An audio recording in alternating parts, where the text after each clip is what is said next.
Ahmedabad plane crash દુર્ઘટના અંગે વકીલે પત્ર લખ્યો છે। વકીલ માઇક એન્ડ્રુઝે અમેરિકી પરિવહન સચિવને પત્ર લખ્યો। અમેરિકી પરિવહન સચિવને તપાસમાં નવી વિગતો અને પુરાવાઓ મોકલ્યા છે। વકીલ 130 પીડિતો અને તેમના પરિવારજનોનું પ્રતિનિધિત્વ કરી રહ્યા છે। ફ્લાઇટ સિમ્યુલેટર પરીક્ષણના વિડીયો અને ડેટા તપાસ માટે રજૂ કર્યા છે। ભારતીય અહેવાલનો સમય રેખાંકન ક્યાંક ભૂલ ભરેલો હોઈ શકે। રિપોર્ટ મુજબ ફ્યુઅલ વિક્ષેપ બાદ 4 સેકન્ડમાં જ પાવર મળવાનો ઉલ્લેખ છે।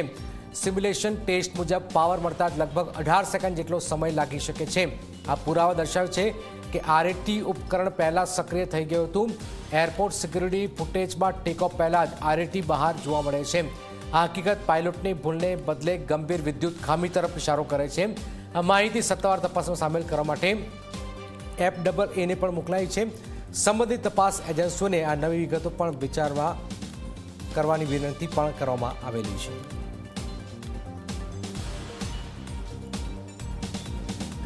અમદાવાદ પ્લેન ક્રેશ દુર્ઘટના અંગે વકીલે પત્ર લખ્યો છે। પ્લેન ક્રેશ દુર્ઘટના અંગે જેમાં કેટલીક બાબતોનો ઉલ્લેખ છે। ફ્લાઇટ સિમ્યુલેટર પરીક્ષણના ડેટા પણ અહીંયા રજૂ કરવામાં આવેલા છે। અમદાવાદ પ્લેન ક્રેશ દુર્ઘટના અંગે આ વકીલે આ પત્ર લખ્યો છે।